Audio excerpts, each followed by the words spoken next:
I've got my clip in. Hopefully that all made sense. I don't know if you hang on a moment, I better swing the camera around. There we go. Hello and welcome. Hello and welcome indeed. Ooh, don't ever. Hey Nympha, and good to see you. Listen, it's so bright and sunny here that I'm going to have to, as soon as I can get my little tripod to work. Hey, how are you? Good to see you. Good to see you, Pete or Petia. I can dig it. It's so bright and glary here that I'm having problems actually seeing. Hi Sean Stewart, great to see you. Welcome, welcome, welcome. I'm Pete Stream Live coming at you from Melbourne, Australia. Thanks very much for coming to join us. I have the final part of the series, which is the final 5 tips you need to know for success on Periscope. We finished off last week with the first 2 of the series, and I gave you 5 each time. And how are you going? Before we go any further, how are you guys going? Let me know. Sean, where are you coming from? And Nympha, how are you going? Good to be able to chat to people individually for a change. That's very good. It's so bright and sunny here. It's going to be a magnificent day here in Melbourne. Let us know. Let us know. Buffalo, New York, fantastic. And have you been scoping for a while? Sean, what do you scope about? Good to be able to broadcast your scopes, and please feel free to do it here, Sean. Or are you just a viewer at the moment? Hey Tracy, all well here, home for the evening. I saw that beautiful photo of your kids on Facebook there, Nympha. Beautiful shot of your daughter and son. Magnificent. Welcome, welcome, welcome. And hello to the person who's also just joined us. Great to see you. I'm here, you've joined the Pete Squad, and we're going to get into this topic. Hey Scope Jim, welcome, welcome, welcome. If you'd like to share it with your viewers, my sister took, yes, it was a beautiful photo, really well connected. Oh, awesome, Sean. Are you planning a trip out here? Good to see. You're very welcome to jump on Pete Stream Live, and feel free to follow me. I come on at about this time every morning, if I can get myself together and organised and ready before I start work. Hello, Phoenix. Phoenix, good to see you. Thank you very much for the hearts. I see those. We're going to get into this topic, the final 5 tips you need to know for success on Periscope. I would say go and have a look at Catch, but of course Catch is now dead and no longer archiving. So I have set up my YouTube channel, and I've even put it on a tweet just last night. So if you go onto my Twitter, which is Pete Stream Live, you'll be able to see the link to my YouTube channel, where all the other ones are, including the first 2 of this series. But let's get into it. The first question, of course, Nympha, you're going to be able to answer this. What's the first question we always answer? Gee, it's bright, sunny here. It's hard to see the screen. Come on, Nympha. You know the first question we always ask when I ask or introduce the title of the scope.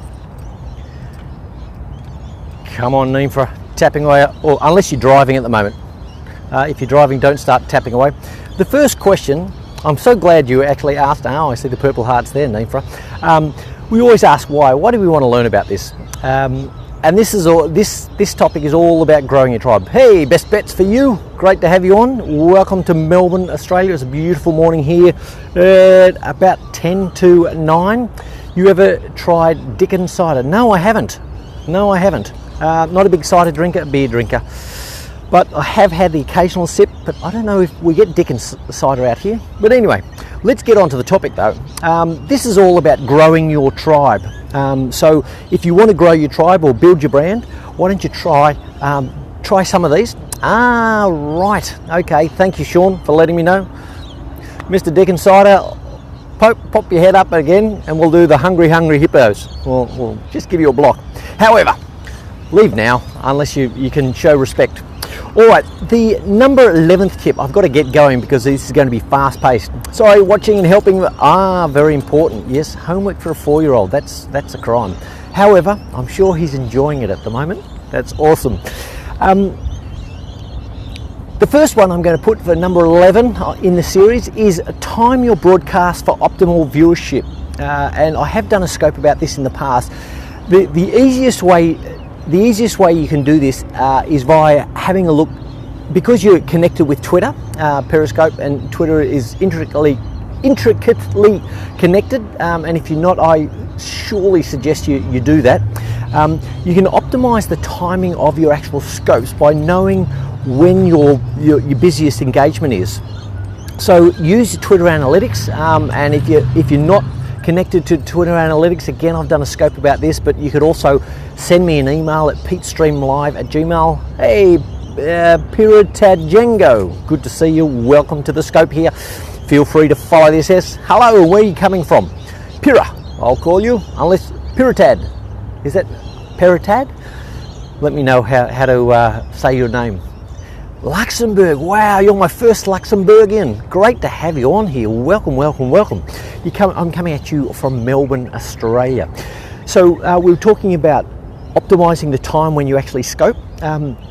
Think about your global zone. I've found from Australia, if I scope first thing in the morning or last thing at the night, that reaches more followers than if I try and do it in the middle of the day. Mainly for the European or the Northern Hemisphere, I've got a much better chance of getting out to the global viewers. So hence why I do it at this time in the morning. So consider your global time zones. Research the most active times for followers on Twitter. I found out that my most active time on Twitter is between 8 p.m. and 10 p.m. in Melbourne time. Pirata and the dog, very good. And what do we call you? I don't want to refer to you as your dog or cat. What's the best name for you? So research the most active times. It's pretty easy to see. If you've got Twitter Analytics, you'll be able to see it quite clearly when most people actually read your tweets. That would be the time to go out and scoping. Unfortunately for me, it doesn't work in with the family, so I can't do it between 8 and 10. However, I do try and get as close to that as possible for the potential of grabbing as many followers globally. There are apps. Now is night in Luxembourg. Fantastic. It's probably a good time for you to actually be kicking back and relaxing. As is in America, it's in the afternoon, and so I'm more likely to get people over there. So yeah, working out when the best time to actually scope, when the biggest market for whatever your niche is, whatever you scope about, is an important thing. There are apps like Follow Wonk, which map out the densest times to post around, so you can go and have a look to work out the timing. The highest rate for mobile video though is in the evening, so you work out where your audience is and then be scoping for them in the evening, like in Luxembourg, although it's not my primary market. However, I like to include all of Europe and all of North America, of course. So that was the first one, number 11. Tag your location for discoverability. I didn't used to do this. Firstly, can I first say, don't do it if you're scoping from home. Even though it's not exact location, I still wouldn't do it, put on the location sharing. That's when you first go to broadcast, that the little arrow, the furthest little icon on the left is your location sharing. So I wouldn't do it if you're doing it from home, but if you're out and about, I would certainly suggest you do it. Only because more people are going to find you if you have your location. Hey, Endor Jerez, good to have you. Welcome, welcome, welcome. It boosts the numbers immeasurably. So yeah, always have that one on. It gives the viewers a mental map of where you're coming from as well. Some people, like Sean was saying, he wants to connect with Australian viewers, so he'd be looking on the map for when those little red dots appear from Australia. So that's why, that's the sort of thing that you want to be actually connecting with. So hello, Indoor Jerez, where are you coming from, my friend? Where are you coming? Let us know where you're coming from and what you scope about.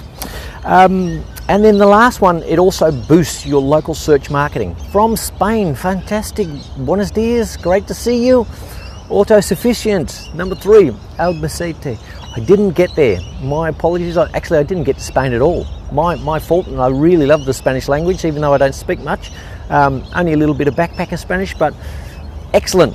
You're very welcome. That's the special part of Spain. I know a little bit about Spain, and that's the special part of Spain. So you're very welcome to turn up here to Pete Stream Live. All right, so number 12 was tag your location. As I said, I'm in the US. Any recommend? Yes, absolutely, Sean. There's lots of Australian periscopers, lots of them. So just start following them and getting on their scopes. So keep a lookout. Have a look. Lots of Australians will put a flag, the Australian flag, which is basically blue with a couple of stars and the Union Jack in the top left corner. Hello, Muscana. ¿Dónde están los canguros? There's no kangaroos here, unfortunately. None here. I'm in the middle of the city, so no kangaroos here. But thank you very much for typing in Spanish, and thank goodness I could read enough to work out what you were saying. I used to get that all the time when I went to South America, Central America. Kangaroo! And I'd say, sí, kangaroo. Great to have you, autosuficient. Nice to have you here. So definitely tag your location. What I would do, Sean, is if you go and click on the map, have a look at all the blue. Have a look at all the blue ones, the past ones, and then just go and follow all those broadcasters, and you'll connect with lots and lots and lots and lots. Rock Paper Gucci, you've got Ruby Noosa, you've got Sean and Nate Bronca. There's so many people. Grant Gilding, which is Geelong 6. There's so many Australian scopers that you could connect. Have a look at my followers, and you'll see lots of Australian scopers on there as well. I try and keep tabs on them all as well. Messi or Ronaldo, Indoor Jerez. I could talk a lot about soccer, but that's not what this scope is about. So thank you anyway for introducing. Pele is my answer. All right, number 13. Appeal to your viewers' attention spans with the right video lengths. Yeah. Very good. The longer you go, the more people are going to drop off, only because they don't have enough time to actually just keep watching indefinitely. So keep it shorter. Periscope suggests between 5 minutes and 15. I think an ideal time is between 15 and 30, particularly if you're trying to deliver value, like there's information scope. It just depends on what you're doing. If you're doing your dog or your cat, probably again 5 or 10, 15 minutes. That's all you really need to do. If you're having a conversation, then it's going to go longer. But if it goes for too long, you'll get lots and lots of drop off. Hello Tracy, welcome back to Melbourne, Australia. I'm Pete Stream Live, coming at you. I'm a Periscope knowledge collector, so what that means is I try and get the best information that's out there and present it to you. One, that's easy to understand, and secondly, it's implementable, so that you can become a better broadcaster and grow your tribe. All right, that's what I'm all about. So you have a look at how long. Keep your broadcast from dragging on. If you want viewers to stick, don't drag it out at the end, because they'll just start going. Mizzy Boy Blogs, good to have you. Welcome. All right, keep your broadcast clear and digestible. What that's talking about is you don't, obviously in live streaming you don't have a chance to professionally edit and do, but you want to know what your point is. You want to know what you're trying to convey in every scope is like a mini story, or maybe even a chapter of a story if it's a long story. So know what you're talking about, and don't go off on tangents unless your viewers want to talk about something, and then be prepared to go off there. But otherwise, keep it short and succinct, and let the scopers, the viewers' questions lead you into a lengthier discussion, if that makes sense. So always be prepared to engage, but keep your broadcast clear and digestible. Use simple, relatable, easy to understand speech, particularly because there's so many people whose English is the second language. Should you ask for followers? Yes, you should ask for followers if they like your material. So I'll say, Mizzy, that's a great comment, a great question. Hey Nada, good to see you, my friend. The Queen of the Pete Squad is in the house. Good to see you. Yes, if you're going to deliver value. So I will say, Missy, for instance, I'll say, if this information is of interest to you and your followers, please feel free to, hey Nada, please feel free to share it out with your followers now, or share it on Twitter. I'll say something like that. If it's going to be, hey, come chill with me, I'm smoking some ganja, I don't know how much value that is. Some people might enjoy that, but if I got somebody shared that with me, I wouldn't appreciate that. So be careful what you're sharing with your followers. Make sure it's of value. So thank you so much, Nada. Look at that, right on cue. You're inviting your followers. Thank you so much for sharing. Appreciate that. So that was point 14. Keep your broadcast clear and digestible. I will summarize all the points at the end here, guys. So if you're just coming in today, and you're so very welcome, I'll recap on the points that we have covered so far. I'm Pete Stream Live, coming at you from a glorious day in Melbourne, Australia. Down I'm actually in the city now. I'm at the Shrine of Remembrance. Let me just do a quick spin around. We're going to go to a short intermission, folks. Whoop, sorry about that. Hang on a moment. And I'm going to tell you at the end why I'm doing Landscape Scope. Here we go. There's the Shrine of Remembrance, which some of you might have known in Australia it was Anzac Day yesterday. And here in this space was 60,000 people. Sorry, there's the actual shrine, which is a building which honours all our war heroes, all the people who have fought for Australia. So I'm currently at the Shrine of Remembrance. There's just a speaker tower and so forth. Yes, Nader, it is magnificent. Melbourne has been turning on this beautiful, you can see the city in the background there, but Melbourne has been turning on some beautiful weather. Chilly at night, but during the day it's getting up to 24, 25, 26 degrees and clear blue sunny skies. Spicatarian? Sorry, I don't know what that means. Spicatarian. Is there something that you think I said? I don't think I said Spicatarian. Here we are, I'm at the Shrine of Remembrance in Melbourne, and the city's in the background. However, the tower, yes. The tower is a memorial for the Air Force, the Navy, and the Armed Forces. So it lists all the wars that we've been part of. And you can also, I might be able to show you on this view. Hang on a moment, let me just flip this around. If you look at the front of the tower there, you can see a little dish with fire running.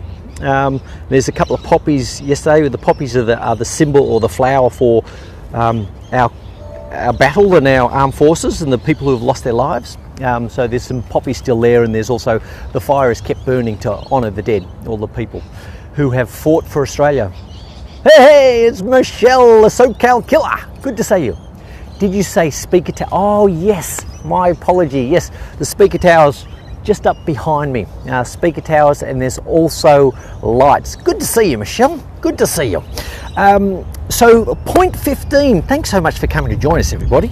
Point 15 is the last of the three scopes that I've been doing about the final, or these are the 5 tips you need to know for success on Periscope. I've done 3 of these, and this is the final 5. Okay, number 15, learn from your audience and set goals to grow. Oh, Champalier, great to see you. Shannon, welcome to a beautiful day in Melbourne. So learning from your audience and setting goals to grow. Certainly when you first get on Periscope, it takes a little bit of hey, good to see you. It takes a little bit of time to learn how to do things, and learning from other people, and hence why I create the scopes that I do. This is all about passing on information to make you a better periscoper. So it does take time to understand the technology and the social media platforms. So use the real-time feedback from your audience. Hey, it's Nympha is in the house as well. She's been here all scope, which is fantastic.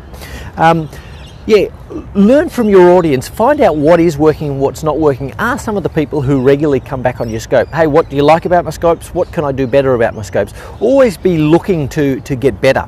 Crisp, yeah, crazy crisp view. Hey, I like that. It's a crazy crisp view. That would make a good hashtag. The built-in heart features will always give you an idea of whether your audience appreciate what you're saying. You'll see the hearts tapping. Come on, let's see it on cue. Let's see the hearts. Bam! Where are they? Oh, there's a few. Thank you very much, the green and the pink people. So they give the broadcaster immediate feedback when they appreciate what's being said. So if you're actually appreciating what somebody's doing on scope, always be tapping. If you're not typing out a question or a comment or responding or so forth, hit those hearts to let them know that you actually appreciate the information they're passing. Because it also gives them an idea as to what is important. Particularly if I started rambling about, I don't know, something that you're not interested in, grass weevils or something like that, and the hearts all of a sudden stopped, I pretty quickly get an idea that the scopers around the world just aren't interested in grass weevils of Australia. So thank you for tapping out those hearts and showing me that you're appreciating the material. That's one way, and then you've also got comments when people are actually responding. So when they're asking questions, it means they're actually engaged, and that's what this is all about. Anna Quadrado, great to have you. My puppy gets more hearts than me. Chandelier, I promise you I've never given your puppy one heart. I've given you lots of hearts, but not your puppy. I think that's a cute factor. You'll beat your puppy in the end, Chandelier. Shannon, just keep going. Oh, Nada, good to see you. I'm going to finish up very soon anyway. So keep track of your viewer numbers to get an idea of what's working, what information they like to see. Pay attention to big drops or boosts in viewerships throughout your broadcast to see what you were talking about at that stage. And things like Scoper Chat can give you a good indication about those sorts of things. In Periscope, note the sections where you receive the most hearts, what you're talking about, and when people are giving you hearts, that's what people are interested in and finding interesting. So ask your followers, let them tell you what they want to learn about. So I'm going to ask you what you actually want to learn about. Is there any information about scoping that you're not sure about?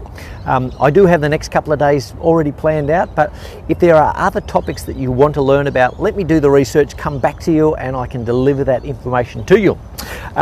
So I do need to say thank you very much to Alyssa O'Sullivan for this material.